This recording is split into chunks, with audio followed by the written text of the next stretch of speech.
Hello everyone, this is Club 10M Plus's exciting new podcast that's here for you.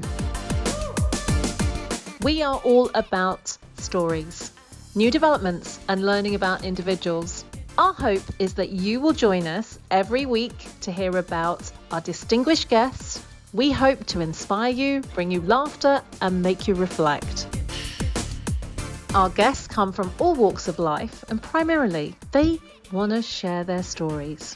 Not sure about you, but I love a good story. So Club 10M Plus have devoted their time to creating these podcasts, to sharing great ideas and stories and much more. So tune in every week to make sure that you don't miss out. It could be you next week. Want to know more?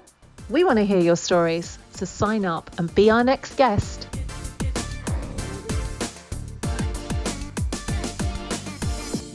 Hi, and today I want to welcome Rebecca.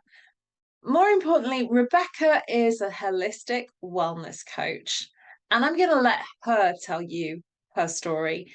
It's one of strength, it's one of ability, and to be honest, let the wellness person tell you all about it. Over to you, Rebecca, and welcome, and thank you for joining us today. Thank you, CHRISTA. Thank you for those nice words about my strength. Thank you for speaking to me. And I'm a wellness coach. I've been in this industry for a good 20 years, I suppose, now. In fact, it will be because I used to be in sales. And then when I got pregnant with my son, who is now 21, I realized I couldn't dedicate myself to sales the way I wanted to, so I needed something new. So yes, it's 21 years.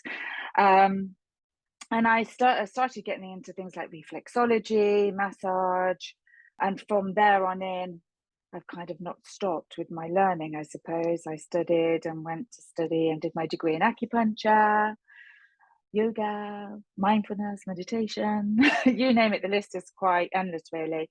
And mainly because I'm just fascinated with alternative therapies and different ways that people can feel well on a mental, physical, spiritual level.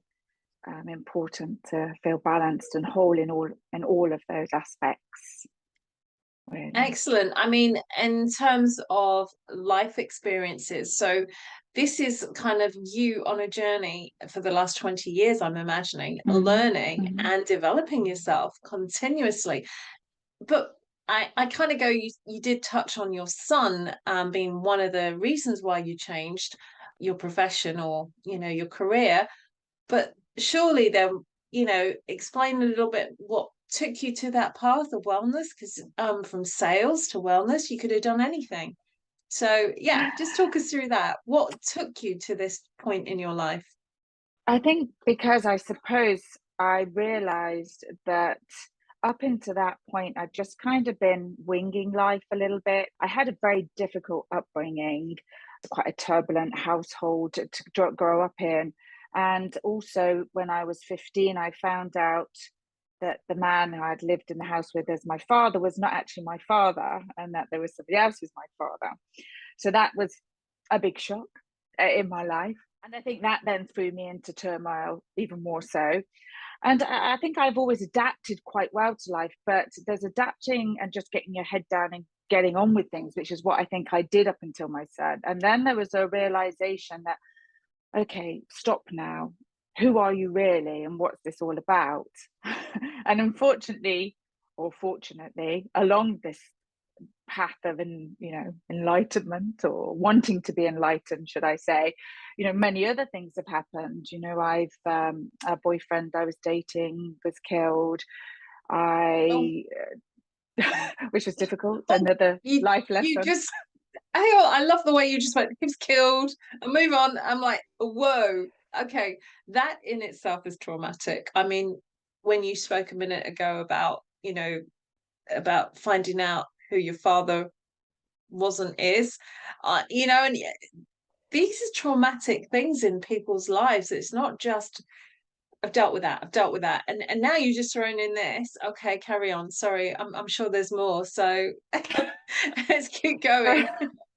There actually is, and sometimes I suppose I do sound a bit blasé about it. And I think when people, so I don't always shout about it all, and then when people do ask me, and so then I tell them, it sounds as though, oh yes, and that happened, and then this happened, and but in between these times, I've done deep work to deal with it. So I have gone through the motions. I have put myself in deep meditation. I have sent myself on to retreats. I have done the work, and come through the other side. And that's why I'm so interested in the field of wellness, because we can turn ourselves around. I really do feel we have the capacity to do that. And whether or not these challenges are being thrown at me in life so I can help others, I'm not sure. Whether I'm just one of those people who needs to be challenged, I don't know. Yeah, 10 years ago also as well, I was I had a bit of a pain in my back, and so I went to the doctors. I thought I'd strained something in the gym, and I was rushed to hospital and told that I had a tumor growing on my cervical, so in my neck, pushing against my spinal column, and that I was actually extremely lucky to be alive, because about 90% of my spinal column was being compressed. One big sneeze or one jerk in the car on the brakes would have killed me or paralyzed me from the neck down. So I was rushed to hospital. I had no choice but to be operated on. And that was, I'd gone from a bit of a pain in the back, because I hadn't really been aware of the severity of my condition, to actually then having to deal with the aftermath of the operation, which was saved my life, but also created a lot of complications for me, and took me a good year of physical work to recover from, and then another year of mentally and spiritually trying to understand myself again from a completely different perspective. So Wow. Those words fail me. I mean, I'm just going to be quiet at this point, because I'm in awe of what you've gone through. I'm in absolute, people say, I've been challenged, this happened to me, that happened to me. But Rebecca, in a lifetime, you've had 3 so far. Let's hopefully no more.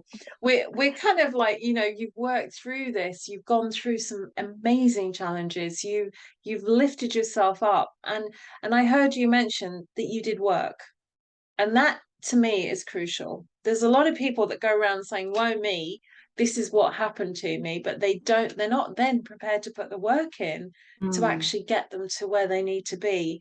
And I think that realization, actually, for me, you speaking to me now, is kind of key, really, to bringing yourself back to and being aware that you're damaged or you're yes, hurting, and admitting to yourself as well, I guess, because if you don't want to do it. yeah, It's just one of those things. And if you don't admit that you're sick, you won't go and see the doctor. I mean, you turning around going, I've got pain. You probably ignored it for like 3 weeks, going, I've hurt myself in the gym. And, just think, had you not done that, you wouldn't be here today. I'm pretty sure of it, because of how the severity of it. So I think, for me, listening to your story, wow, I've got chills. I'm sorry, I have chills, because this woman is awesome. Not just from I'm here, guys, but also the fact that, what a challenge.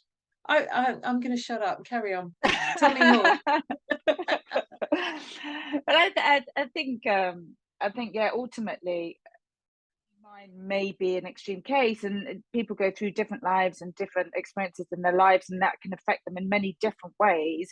But the key thing I've learned is that life is a series of ups and downs. It's not necessarily a smooth linear line, and that's, we, without pain we don't know joy. With, it's that thing. I've had incredible joyful moments as well in my life as well, so Go on amazing then, give me one of experiences. those. Give me one of those. Tell me a joyful moment. I had a joyful moment recently, a couple of weeks ago, when on my bucket list was, it comes off the back of another episode, but what on my bucket list was to walk Hadrian's Wall. So a couple of weeks ago, I walked from Newcastle over to Bonus on Solway, the 84 miles on my own, to raise money for a defibrillator for where I work, because unfortunately my son's father passed away last year. He had a heart attack in the gym just one week after his 50th birthday, which was another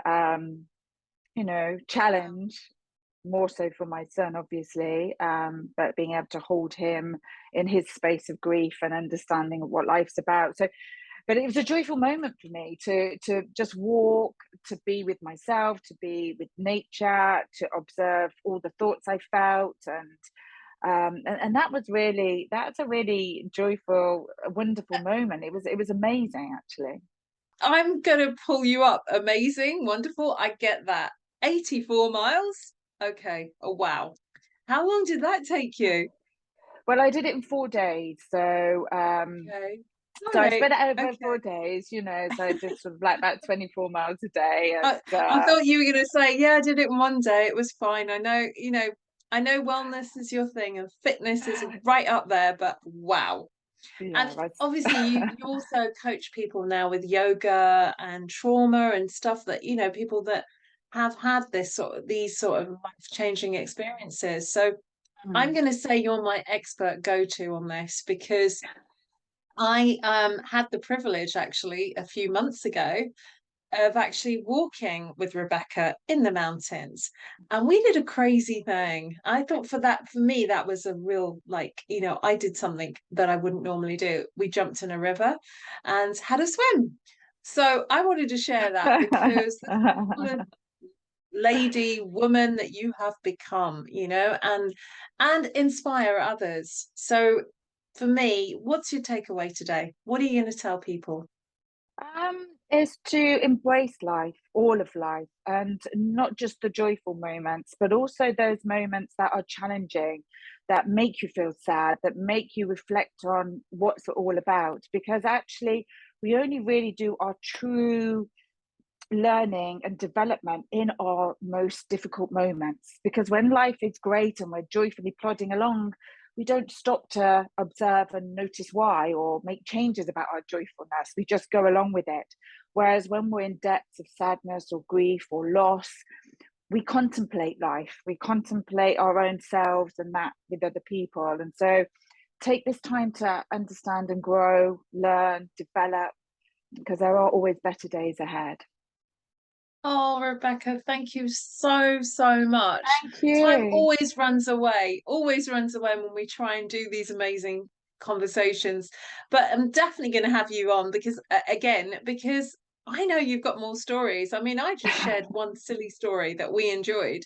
And yeah, joyful moments are what life's about, I think. And I really resonate with you when you say, you know, the moments that we're challenged are the moments when we grow, and we've got to kind of remember that. And thank you so much. Appreciate Yeah, it loads. you're more than welcome. Thank you, Krista.